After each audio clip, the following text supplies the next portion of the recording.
en mi población. Y por eso les mandé este pequeño link relacionado con cómo, qué es un indicador, ¿no? Bueno, está bien, gracias.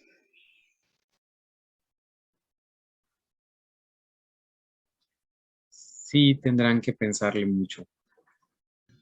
Sí, demasiado, ya me doy cuenta. Sí, esa es la intención. Precisamente esa es la intención. ¿Alguna otra duda, pregunta antes de que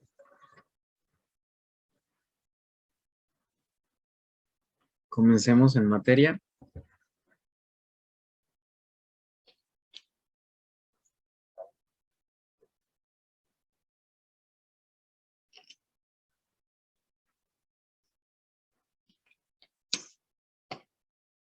Ok.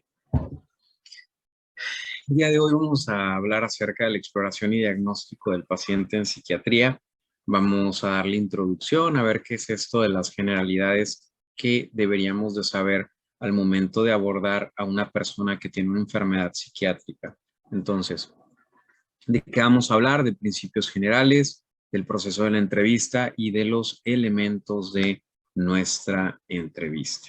¿Sale? Entonces, dentro de estos principios generales, el libro les da algunas recomendaciones que es muy importante que nosotros tengamos en mente, ¿no? Entonces, cuando nosotros iniciamos, debemos de tener un método, debemos de tener un sistema para interrogar. Si no tenemos ni un método ni un sistema, vamos a estar muy perdidos con el paciente. ¿Sale? Si tenemos esta guía, será más sencillo el poder realizar una entrevista de forma adecuada. Entonces, hay algunos preceptos, hay algunos conceptos previos a la entrevista que debemos de tomar en cuenta. Entonces, ¿quién me explica qué entendió de esto del acuerdo como proceso? Vamos a escuchar a 3 personas.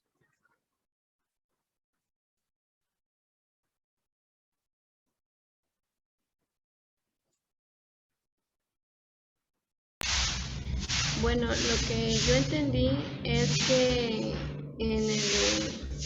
la entrevista de acuerdos como procesos, al inicio de la entrevista, el profesional o el psiquiatra se debe presentar de una manera correcta con el paciente para que éste entre en confianza. También marcaba que cuando el paciente acude al médico es importante que el médico o el psiquiatra establezca el tipo de intervención y el tiempo que va a durar esta. También marcaba que las primeras fases del proceso, eh, el psiquiatra debe tener en cuenta si el paciente llegó de una manera voluntaria o ya sean sus familiares o ya sea que sus familiares lo llevaron, para que éste tenga una buena orientación y pueda llegar a resultados mejores.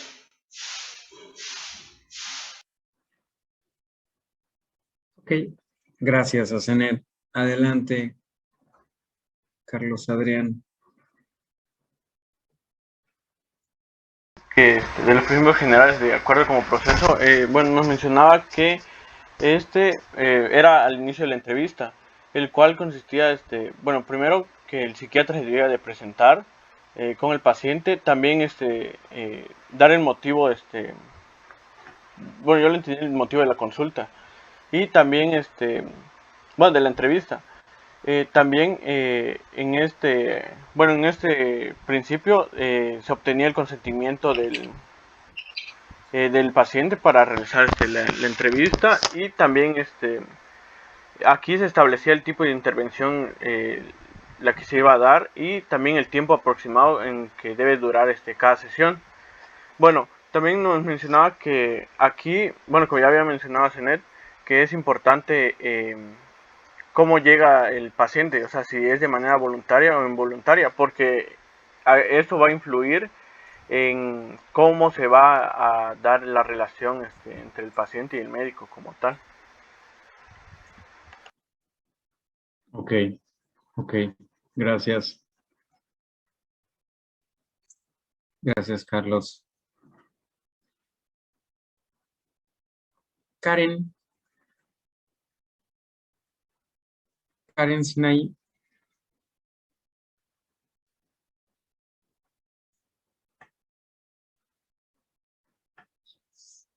Ok. Y es la que nos falta, ¿no?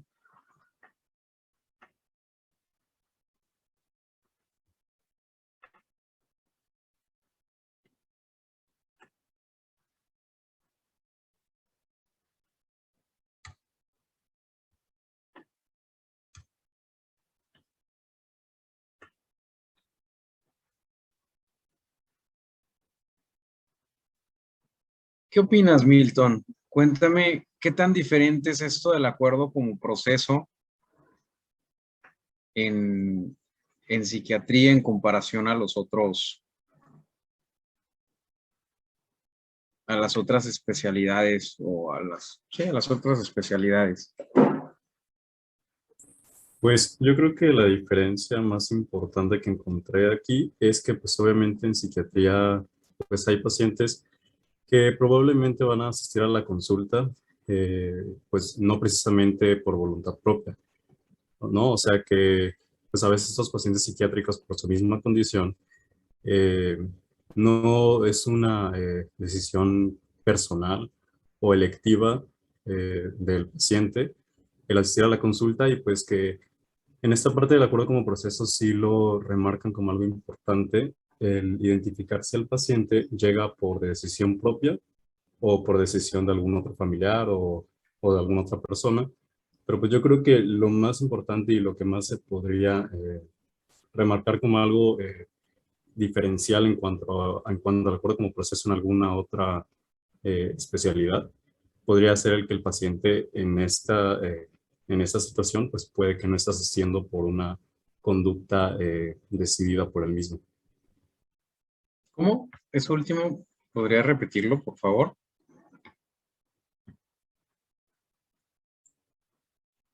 Sí, pues lo mismo, que puede que el paciente no esté yendo de manera electiva a la consulta y que pues puede ser el que un familiar o alguna otra persona esté de alguna forma obligando al paciente a asistir a la consulta y pues que este es el diferencial más importante que encontré entre el acuerdo como proceso en relación a la psiquiatría y en cualquier Ujú. otra especialidad médica, pues en particular porque en cualquier otra especialidad, no sé, por ejemplo, cardiología, pues el paciente yo creo que va porque la dolencia la identifica, la reconoce y de manera voluntaria asiste a la consulta.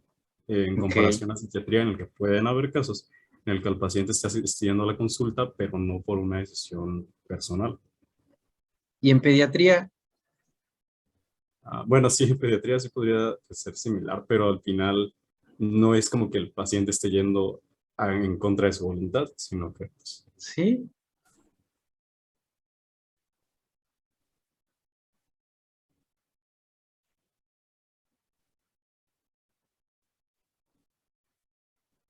No, no sucederá.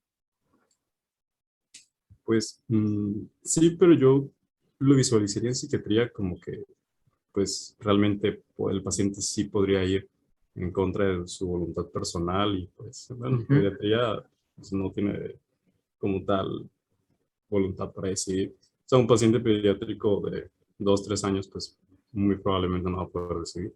Pero en pediatría pues el paciente sí puede, en psiquiatría, perdón, sí puede decidir, pero puede ser que a pesar de esa decisión o esa negativa por parte del paciente, de todas formas se haya llevado a la consulta. Pero pues sí puede haber cierta similaridad entre esa renuencia entre el paciente pediátrico y el paciente psiquiátrico. ¿Y en medicina forense?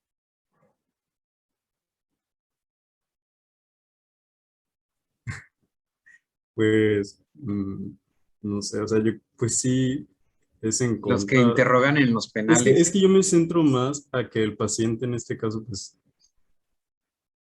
de acuerdo a esa parte de la lectura, yo me centré, o sea, el diferencial más grande que vi fue eso, que el paciente de psiquiatría, a mi opinión, puede ser que sea, que haya más, eh, renuencia de presentarse por voluntad propia que por elección personal. No en todos los casos, claro, pero que, pues sí puede darse o que sí puede verse en varias ocasiones. Ok, ok. Pues sí, tienes razón, ¿no? Tienes razón, Milton. Pero en la menor cantidad de los casos, ¿sale? O sea, esto que tú mencionas es en la menor cantidad de los casos. Yo creo que si hiciéramos una estadística de 100 pacientes que acuden a consulta en psiquiatría, te aseguro que no hay punto de comparación con los pacientes de pediatría que acuden de forma voluntaria a los pacientes de psiquiatría que acuden de forma voluntaria. ¿Sale? Entonces, sí tiene razón, pero no es una generalidad, es una peculiaridad, ¿vale? Entonces, en el acuerdo como proceso, ¿alguien más quería comentar algo de este punto? Muchas gracias, Milton. ¿Alguien más quiere comentar algo más sobre el acuerdo como proceso?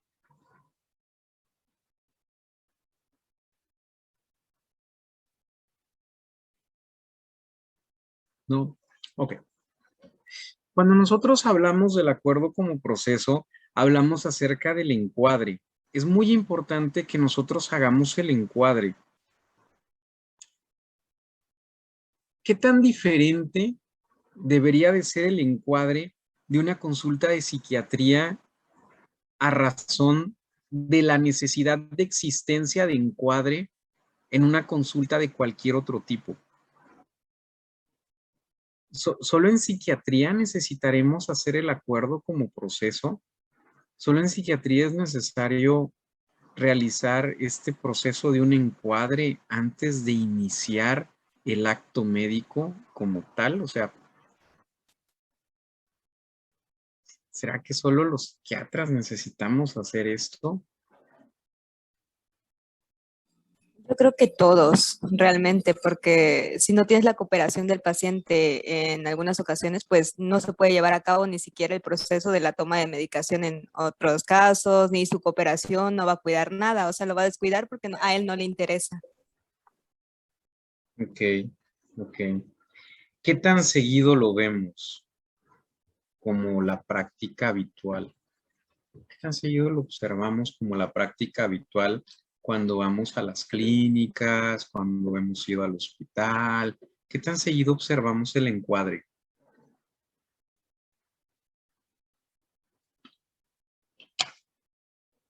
De 10 procesos, de 10 intervenciones, de 10 entrevistas que han visto, de 10 consultas, ¿en cuántas han visto ustedes encuadres?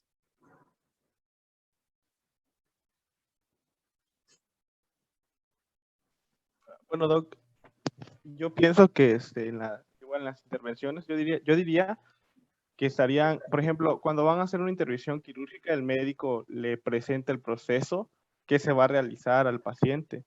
Y si el paciente está de acuerdo, se realiza el proceso. Entonces yo siento que ahí hay un acuerdo y ya se realiza un proceso. Bueno, así quise entenderle. Que tú hayas visto, que ustedes hayan visto en Mm, sus clínicas en estos 9 semestres que llevan, 7 semestres que llevan, 7. ¿Me permite opinar, doctor? Sí, adelante. Bueno, yo creo que va a ser diferente este tipo de encuadres dependiendo no solo de la especialidad, sino también del doctor que explique eso, ¿no?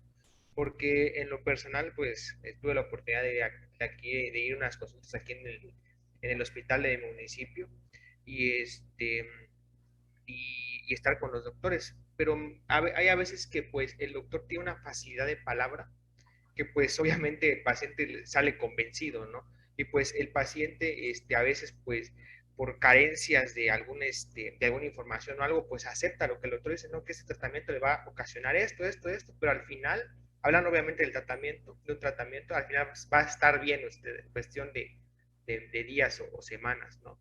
Y pues al final, pues pienso que pues es una parte fundamental la que tiene el médico, ¿no? En esa parte de hablar con los pacientes y de convencerlos. Ok, entiendo, José Ramón, lo que me estás diciendo, pero eso es al final. De eso de que tú me estás hablando son los acuerdos a los que se llegan al final. O sea, yo ya lo revisé, yo ya sé qué tiene y qué le puede pasar. Esta es parte de la información del plan del tratamiento. Mi pregunta era, ¿qué tan seguido vemos el encuadre inicial en los procedimientos, entrevistas? No estoy diciendo que no las haya. Por ejemplo, ahorita rápidamente recuerdo como a los anestesios son muy dados hacia hacer un encuadre, a decirle, ¿sabe qué? Le voy a limpiar aquí, lo voy a tocar acá, vamos a tardar esto, le va a servir para esto, me llamo así, así vamos a, o sea, eso es un encuadre, pues, obviamente ya firmó, ya está ahí, pero pues se puede arrepentir también. Entonces, a eso me refiero con el encuadre. Nosotros debemos de sistematizar y añadir estos acuerdos como parte de nuestro proceso y nuestra práctica normal, ¿sale? ¿Por qué? Porque lo normal debería de ser presentarme con el paciente, lo normal debería de ser explicarle qué voy a hacer, cuánto me voy a tardar, qué necesito de él y preguntarle qué necesita de mí y llegar a un acuerdo, ¿no? No sé, imagínense, 2 de la mañana, 12 horas en urgencias, me acaban de subir a piso, tengo mucho dolor, me estoy cerrando el ojo y llega el doctor a hacerme mi historia clínica porque tiene que entregar su ingreso al día siguiente. ¿Sale? Esto no es infrecuente, es muy frecuente, ¿sale? Entonces, cansados, de guardia, quién sabe si cenaron. Si nosotros no tenemos sistematizado lo que vamos a hacer, mi nombre es tal, tal, tal, y soy esto, y voy a hacer esto, se nos va a ir, y cuál es su nombre, porque está aquí, abuelito con diabetes, papá con diabetes, no, sí, vámonos, ¿sale? O sea la hora que sea, la circunstancia que sea, pues las personas no pierden su calidad de personas y por lo tanto necesitamos de manera rutinaria estar acostumbrados a hacer esto. ¿Sabe qué? Me llamo así, voy a estar aquí con usted tanto tiempo, vamos a tardar esto, lo voy a tener que interrumpir. Eso es algo que yo les digo siempre a mis pacientes de primera vez, los voy a tener que interrumpir, ¿sale? Porque es una realidad. A veces no, a veces sí, pero en el momento en el que considere que nos estamos extendiendo de más porque tenemos esta cantidad de tiempo, yo lo voy a direccionar hacia donde creo que es más conveniente, ¿sale? Eso es muy diferente a que ya te estén contando de su cuñado que le pasó lo mismo y que tú les cortes la inspiración sin antes no haberles dicho nada, a que ellos recuerden, sí, ya me había dicho el doctor, la doctora que me iba a interrumpir, bueno, ya me estaba saliendo del tema. Entonces, son pequeños detalles que son importantes y eso es con la entrevista. Ahora imagínense con los procedimientos, ¿sale? ¿Quién ha estado hospitalizado en una institución y no sabe cuándo le van a hacer la curación, no sabe qué le están haciendo, no sabe cuándo se va a ir, ¿sale? ¿Qué medicamentos le van a dar? Eso es algo básico, ¿no? Eso es algo que nosotros necesitamos tener ya sistematizado, pues. Al menos yo sé que el doctor tal va a estar aquí hasta mañana a las 8 de la mañana, ¿sale? Y que quizás ya no lo vuelva a ver, ¿vale? Pero es muy feo estar hospitalizado y tener certidumbre absolutamente de nada. ¿Vale? Entonces nosotros podemos hacer estas pequeñas diferencias sistematizando nuestra presentación, nuestro encuadre, nuestros acuerdos, a qué acuerdos vamos a llegar con el paciente. Y así como mencionaban hace un momento, sí, los pacientes con enfermedades relacionadas a psiquiatría tienen ciertas peculiaridades en donde algunos de ellos, la minoría, llegarán de forma involuntaria, ¿sale? Y nosotros tendremos que abordarlos de forma diferente. Pero lo mismo sucede con las valoraciones que se hacen en los reclusorios, lo mismo sucede con algunas valoraciones que se hacen a nivel en el sistema penal, lo mismo sucede con algunas situaciones especiales, ¿no? Que van a llegar de forma involuntaria. O sea, pacientes que tengan condiciones relacionadas a, no sé, discapacidad intelectual, a veces no van a querer ir con un médico. ¿Por qué? Porque no comprenden, quizás no conceptualizan la importancia de acudir a y lo relacionan con otras cosas. Pero también otras situaciones distintas, como pues los niños, como también personas que no están habituadas a recibir una atención médica tradicional. Entonces, habrán muchas circunstancias a las que de una u otra manera vamos a tenernos que enfrentar, ¿vale? Muy bien. ¿Quién me explica esto de privacidad y confidencialidad? Solo una persona. Yo, doctor. Ok, 2 personas entonces.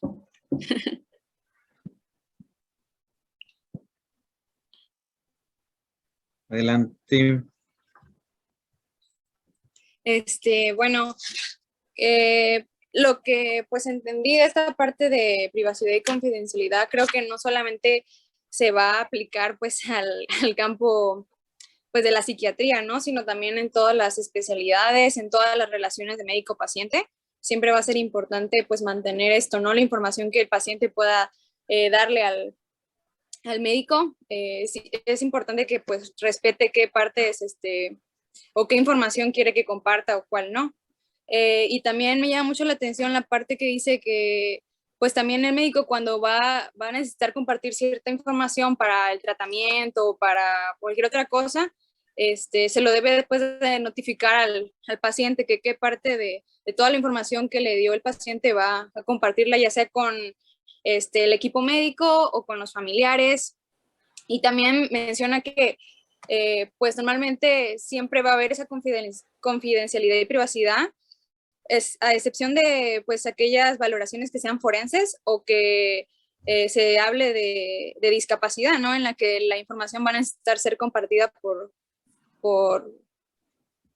todo el personal, por ejemplo, médico, con los familiares, cosas así. Claro. También mencionaba la parte de no desvalorizar lo que el paciente tiene que decir, sino más bien como escuchar su parte y también escuchar la parte pues de lo que la familia tiene que decir, ¿no? Creo que pues eso fue lo que más pude rescatar de esa parte. Gracias, Nicole. Nada.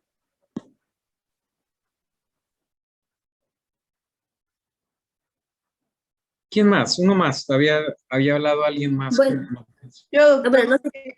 Ah, estaba con lo que, bueno, yo le entendí de que pues la confidencialidad es pues establecer como tal la relación, bueno, va a ser esencial aquí establecer lo que es la relación médico-paciente y pues que es importante darle confianza al paciente para que pues nos dé los datos necesarios que tengamos pues que requerir. Y bueno, en una parte de la lectura mencionaba de que debía de estar solo el paciente y el médico y pues crearle como tal el ambiente de confianza para que él te diga pues las cosas. Eso fue lo que le entendí. Ok. Habrán situaciones en donde nosotros tendremos y es parte de este acuerdo como proceso, es parte de este encuadre.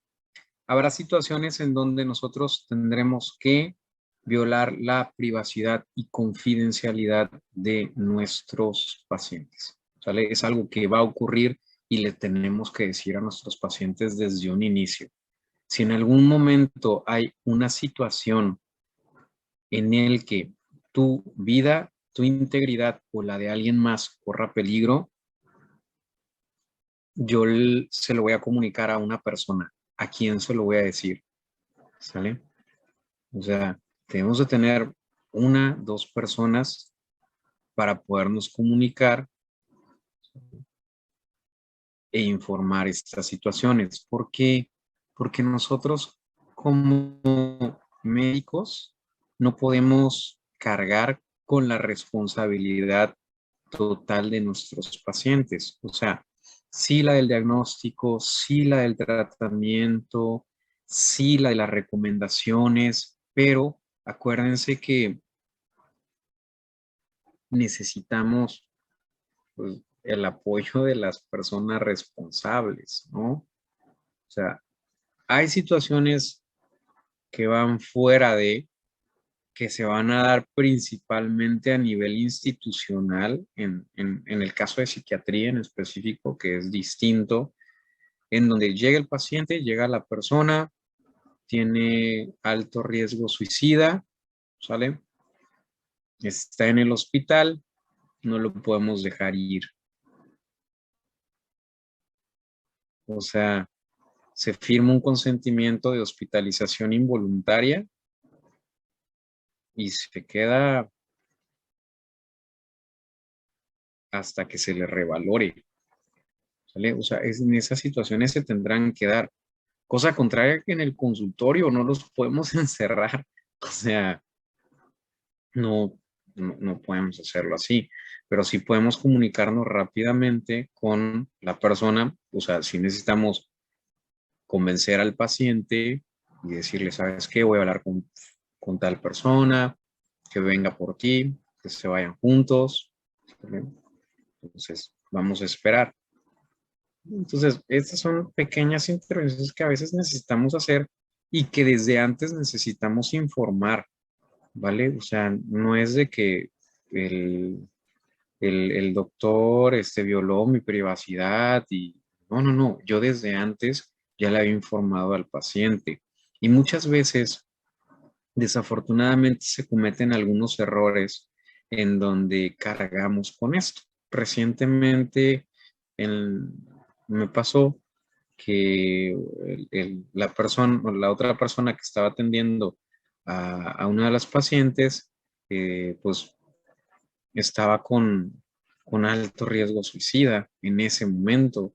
Entonces, en vez de hablar a los papás,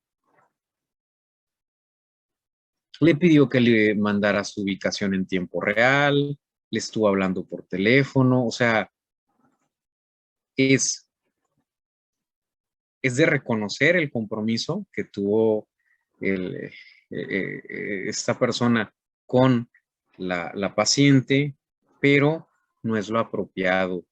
Ni fue útil, ni fue lo apropiado. O sea, nosotros tenemos que hablar con los familiares, tenemos que convencer al paciente que no se mueva donde esté, o tenemos que hacer que nos pase con alguien y explicarle la situación y que le den solución, ¿sale? No podemos cargar, o sea, imagínense el peso de ustedes de estar vigilando en su teléfono por dónde va, o sea, eso en qué la ayuda, o sea, sí en sentir confianza tal vez, pero en pro de no mancillar la relación que tenían, pues se puso en riesgo a una persona. Entonces, es muy necesario que nosotros en este encuadre ya les digamos y también nosotros tengamos estos contactos para poder hacer estas situaciones. No tenemos por qué cargar con cosas de más, ¿vale? Muy bien. Siguiente punto, respeto y consideración. ¿Quién me habla acerca de esto?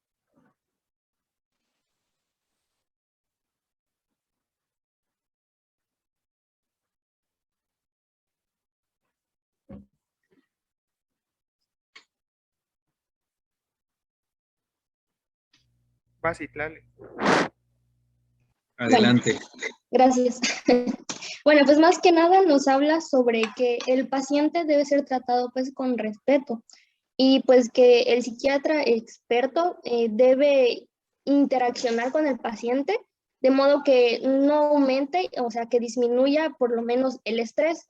Así entonces, pues la entrevista va a tener éxito, pero va a depender más que nada de la habilidad del médico para reducir esta pues como ansiedad excesiva. Entonces, como tal, el entrevistador debe tratar con respeto y ser considerado con el paciente, ya que a veces este paciente podría sentirse tal vez un poco vulnerable. Ok, claro. Muchas gracias. Adelante, José Ramón. Bueno, doctor, yo pues pienso que pues usted sabe que pues en todas las especialidades obviamente hay que tener respeto al paciente, ¿no? Pero considero que en psiquiatría es un caso especial porque obviamente pues tanto el interesado en este caso que el psiquiatra debe tener consideraciones como viene el paciente a la consulta psiquiátrica, es importante tenerle esta clase de respeto. ¿Por qué? Porque el paciente a veces se encuentra en un estado que, pues obviamente es deplorable para su salud, tanto psicológicamente como físicamente. Entonces, es importante ello, ¿no? Pero también quiero, pues, hacer énfasis de que el respeto también se va a, a expresar de parte del médico al paciente, diciéndole en qué condiciones está, o sea, cómo podemos ayudarlo en ese aspecto, tocando el tema de usted, diciendo que pues si en dado caso alguna persona está en riesgo por parte de este paciente, pues obviamente comentar a las personas correspondientes, ¿no? Y pues ahí también podría ser un aporte de respeto y consideración por parte del médico hacia el paciente, ¿no? Y pues tratar de influir en ese aspecto de cómo podemos ayudar a mejorarlo, ¿no?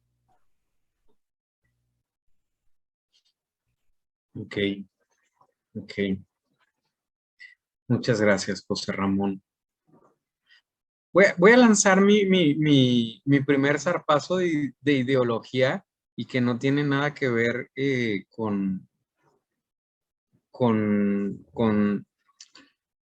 lo técnico científico. Sí tiene que ver, pero no tiene que ver.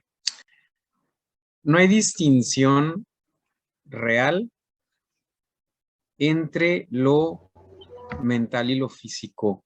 Es un factor de confusión que ayuda al estigma, ¿sale? O sea, para fines didácticos es muy práctico, pero para fines prácticos es muy impráctico. ¿Por qué? Porque yo recibo muchos pacientes que me dicen, es que ya me dijeron que no tengo nada, pero yo me siento muy mal. Entonces me mandaron con usted. Y yo así que, no, pues sí, sí tiene algo, o sea, si se siente mal, sí tiene algo. Bueno, sí, pero no tengo nada en mi cuerpo. Entonces, eso es muy estresante. A ver, entonces, ¿dónde está enfermo? Pues, o sea, en la nube tal vez no hay forma, ¿sale? Entonces, estas diferencias relacionadas a diferencias conceptuales que sirven para un análisis tal vez didáctico, conceptual, de las funciones mentales y todo esto, ayuda, ¿no? Al momento que lo estamos estudiando, pero al momento en el que estamos aplicando lo práctico, tenemos que decir, no, sí, pues usted está mal porque, pues, hay una hiperactividad adrenérgica, generalmente en su hipocampo, principalmente en su amígdala. O sea, cuando las personas comienzan a comprender que pues no es una brujería lo que les está pasando, sino que nuestro cuerpo malfunciona, descansan. O sea, dicen, no, sí, sí, sí es una enfermedad. Pues hay quienes ni siquiera lo conceptualizan como una enfermedad, ¿vale? Pero esa es mi, mi aportación ideológica, no científica, porque pues así está dividido, ¿no? pero sí, a mi punto de vista, es una opinión, actúa como un factor de confusión. Entonces, el respeto y la consideración es algo básico. Si se dan cuenta, no hay grandes diferencias entre lo que tenemos que hacer en una entrevista no psiquiátrica con una entrevista relacionada con psiquiatría. No, no hay gran diferencia. O sea, respeto y consideración, un encuadre antes de la consulta, privacidad y confidencialidad. Estos puntos habrá diferencias, como bien mencionó uno de sus compañeros hace un momento, que son peculiaridades de la especialidad, ¿no? En donde nosotros tenemos que ver, sí, pues van a llegar con riesgo suicida, van a llegar con fallos fuertes en el juicio, van a llegar con síntomas psicóticos, van a llegar con ciertas dificultades en donde pues tendremos que tomar decisiones distintas, ¿no? Pero es lo menos, o sea, es lo menos. Más o menos 3 de cada 10 personas en algún momento de su vida van a tener una enfermedad relacionada con psiquiatría, hasta 4, pero solo 1 de cada 100 va a tener esquizofrenia y por lo tanto fallos en el juicio. 4, 5, trastorno bipolar, y esos 4, 5, no todos van a estar en una fase de manía siempre. Entonces es lo mínimo si comparamos con lo que vemos a diario en la consulta, ¿sale? Pero sí es lo más ominoso. Muy bien, ¿quién me explica esto del entendimiento y empatía? Doctor, buenas tardes. ¿Podría Hola, participar? adelante Ok. Itzel, luego José Carlos, luego Lupita. Ajá, bueno, en esta parte mencionaba que es muy importante que, bueno, cuando el paciente llega a la consulta, pues que el médico muestre interés en el caso del paciente. Y bueno, como ya habíamos visto antes en lo del modelo en uno de los modelos de salud, que pues es muy importante que uno sea, bueno, tenga la capacidad de percibir qué está sintiendo la otra persona.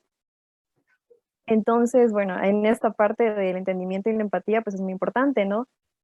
Como que el médico sea muy perceptivo de tanto de las expresiones verbales y las no verbales del paciente. Y mencionaba que, pues, ciertas cosas que el médico puede hacer es, pues, usar ciertas frases como de, em, para hacerle saber, pues, al paciente que hay interés en lo que está contando, como, bueno, algunas frases como, oh, ya veo, sí, entiendo lo que está pasando. Em, También algunas otras, respuestas, bueno, no respuestas, sino como expresiones no verbales que el médico puede usar es, por ejemplo, inclinarse un poco hacia el paciente o dejar, por ejemplo, de apuntar o sea, establecer contacto con el paciente para que éste se pueda sentir en confianza y pueda seguir abriéndose y contar, pues, cómo se siente, ¿no? Y que también era muy importante que no, que, bueno, que el médico fuera muy objetivo, porque al perder la objetividad, pues digamos que la entrevista se podría ir por otro rumbo y el paciente, pues, en lugar de sentirse en confianza y abrirse al médico, podría como que sentirse frustrado. Entonces sí es muy importante que el médico pues sea empático, que utilice estas técnicas tanto verbales como no verbales para hacerle saber al paciente que nos interesa lo que nos está contando y pues así se abra un poco más. Claro, la importancia de a través de esto ir forjando una relación médico-paciente sana. Ok, muchas gracias. De la participación de Itzel, ¿verdad? Sí, doctor. Sí, de la participación de Itzel, hubo un punto en el que,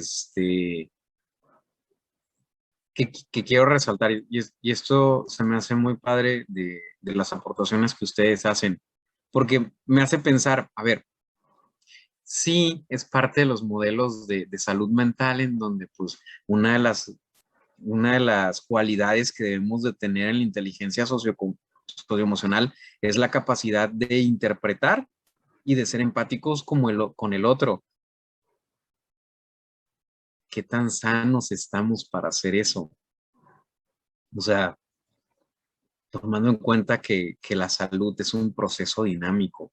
O sea, ¿qué tan sanos estamos todos los médicos para poder llevar a cabo esto? O sea, necesitaríamos estar sanos.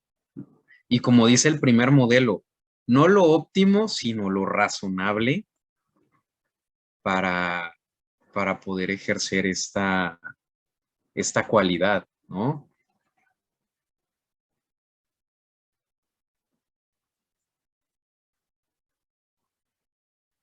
Muy bien, siguiente. Creo que iba yo.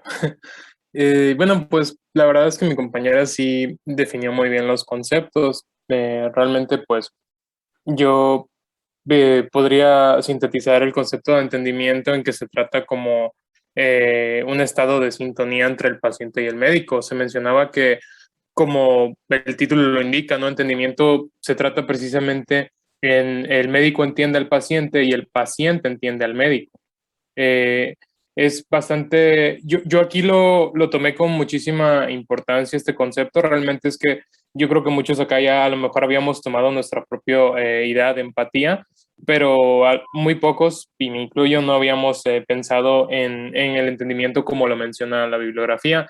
Y de alguna manera yo pude entender o bajo mi razonamiento fue que el entendimiento es una pieza vital y importante. ¿Por qué? Porque un mal entendimiento o malos pues ejercicios verbales y físicos bajo estas frases y expresiones corporales que nos había comentado la compañera, si no se utilizan, pues vaya, ay Dios, se me fue lo que iba a decir, pero cae en un sentido, cae en un sentir en el que la falta de entendimiento o un entendimiento inadecuado, el uso de frases inadecuadas por parte del médico, de alguna manera pueden llegar a desvirtuar o a invalidar la percepción del relato del paciente. Y eso lleva al concepto de empatía, que en el caso de la empatía yo entendí que extiende un poco más durante las expresiones del paciente. ¿Por qué? Porque estos recursos verbales y corporales que utilizamos para demostrar nuestro entendimiento y nuestra empatía tienen que desenvolverse en conjunto con lo que nuestro paciente nos indica. Es cierto que digamos, el paciente puede que nos comente algún relato de carácter, pues, íntimo, en el que nos diga, tuve un problema familiar, tuve un problema laboral, cuando el médico a lo mejor nunca ha tenido un problema laboral, nunca ha tenido un problema familiar, pues obviamente no se tiene que poner a emitir estas expresiones que lo único que van a evidenciar es que esta pues empatía defectuosa o también de alguna manera falta de entendimiento y desvirtualización de la percepción del paciente, sino esperar a que el paciente se desenvuelva, que empiece a utilizar que empiece a describir sus emociones, a utilizar adjetivos calificativos, porque vaya que eso sí los entendemos.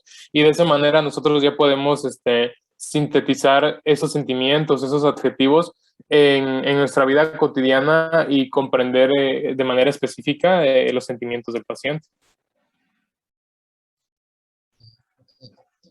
Tienes mucha razón, o sea, no es nada más cómo nosotros nos ponemos en el lugar del otro, sino las reacciones que vamos a tomar. O sea, esas decisiones, como tú dijiste, los adjetivos que vamos a utilizar, los gestos que vamos a tener, la conducta que vamos a seguir, si nos podemos o no nos podemos imaginar por lo que está pasando y ser sinceros. A veces se vale decir, híjole, no he pasado por una situación así, no me imagino cómo le estás pasando, pues. O sea, esa sinceridad es muy útil y es parte de esta empatía que nosotros debemos de tener, pero no es solo ser empático, sino responder de acuerdo a lo que estamos viendo, escuchando y percibiendo de la situación. Muy bien.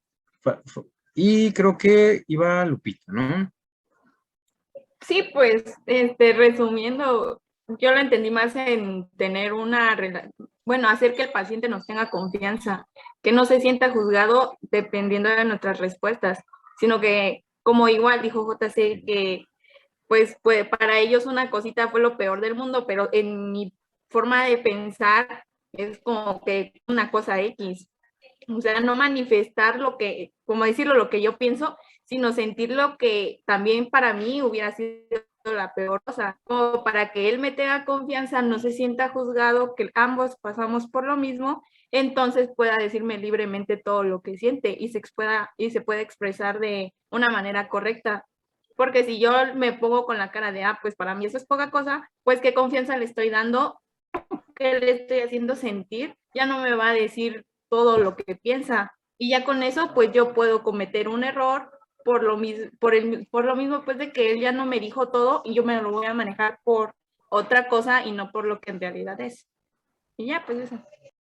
Claro, y miren cómo lo que mencionaste tú, Lupita, y lo que mencionó José Carlos son muy complementarios. O sea, uno, reaccionar de manera apropiada, pero también lo que tú mencionas, ser prudente. O sea, a veces, pues, reaccionar, a sentir, es mucho más prudente que decir algo. O sea, muchas ocasiones, nuestras reacciones no las hacemos con la responsabilidad necesaria. Y no solo pasa en psiquiatría o en especialidades no relacionadas a psiquiatría, que lanzamos un juicio de valor de acuerdo a nuestra historia personal como parte de la consulta, y eso es muy inapropiado. O sea, ¿por qué? Porque pues el paciente va con un objetivo. No es lo mismo estar platicando entre amigos y hacer un juicio de valor, porque ese es el objetivo de la plática entre amigos, compartir experiencias, hacer juicios de valor, decir cosas incómodas en ocasiones cuando sea apropiado, a tener la responsabilidad de atender a un paciente. Como no sé si les comentaba a ustedes, en más de una ocasión, algún paciente me dijo que el médico le expresó que lo que le hacía falta era tener a Dios en su vida, pues, o sea, dense cuenta el peso de esas palabras, ¿no? O sea, es como responsabilizarlo, pero más que responsabilizarlo, culpabilizarlo de la situación que tenía por no ser lo suficientemente religioso. ¿Y qué tiene que ver la religión en nuestra práctica? Pues, o sea, tenemos que ser más laicos que en la educación, ¿no? Entonces, es muy importante que nosotros sepamos, además de reaccionar de manera apropiada, ser prudentes. A veces un silencio es más apropiado cuando no sabemos qué decir o expresar que no sabemos qué decir que simplemente juzgar, ¿no? De una u otra forma. ¿Vale? Entonces, ya para ir cerrando esta parte de los principios generales, es como conclusiones, uno, las diferencias en el abordaje y en estos principios generales de la entrevista psiquiátrica y no psiquiátrica no las hay. O sea, es lo mismo. Ustedes se dediquen a lo que se dediquen, deben de ser empáticos, cuidar la confidencialidad, la privacidad, deben de hacer un encuadre con sus pacientes, de establecer una buena alianza terapéutica a partir del entendimiento, del interés, del respeto.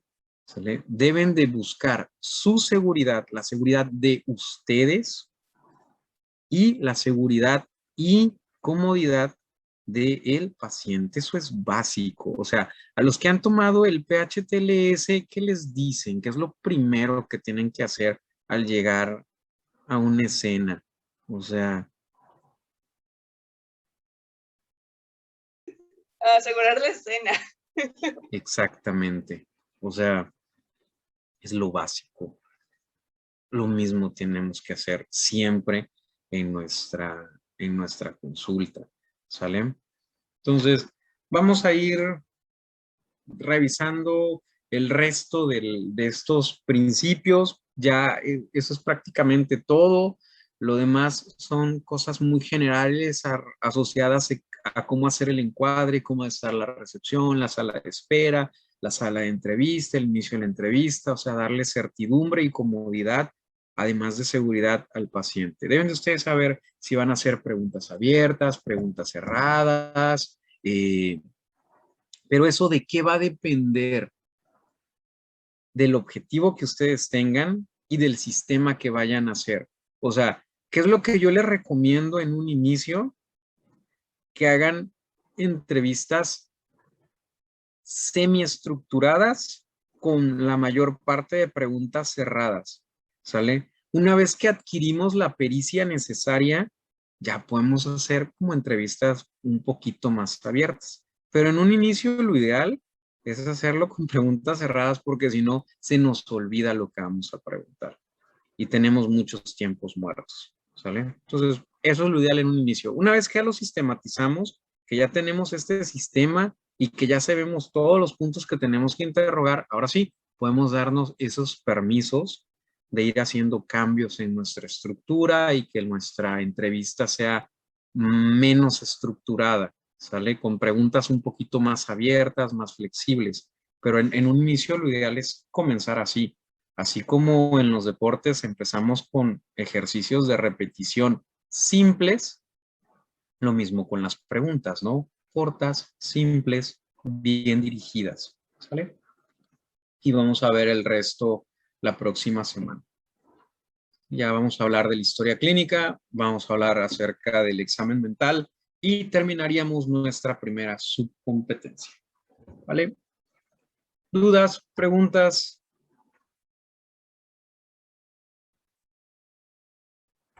Muy bien, entonces, que tengan... Entonces, doctor, tengo una duda. La siguiente clase ya sería sobre procesos de la entrevista, ya no hablarían.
¿Qué pasó, Alondra?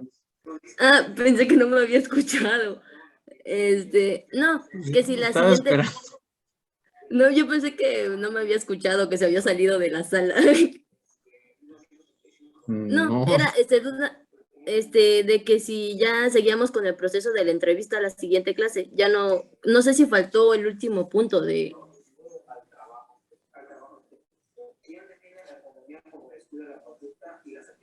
Lo de duración y número de sesiones y todo eso, ¿ya no lo vamos a ver? No es indispensable, o sea, podemos tratarlo un poco, pero sinceramente es parte del encuadre y no es algo indispensable. No tiene tanta relevancia realmente para nuestros objetivos didácticos. No, o sea, desde el inicio vamos viendo qué hacer, o sea, en el encuadre les decimos qué, lo voy a ver tanto tiempo y todo eso, pero va a depender. O sea, okay. De hecho, ni siquiera podríamos tener expresar un número de sesiones de consultas, porque en la primera consulta normalmente no hacemos el diagnóstico. Entonces, el seguimiento que se le va a dar es incierto. Entonces, no es posible. Entonces, ¿qué es lo que vamos a ver en la próxima clase? Pues esto ya no. Les voy a hablar acerca de las diferencias de la historia clínica relacionada con psiquiatría. Y vamos a comenzar a ver examen mental. ¿Sale? Ok, doctor, gracias. Muy bien. Que tengan buen fin de semana. Cuídense. Nos vemos. Gracias, doctor. Igualmente, doctor. Hasta luego, doctor. Gracias, Buen día. doctor. Gracias. Hasta luego.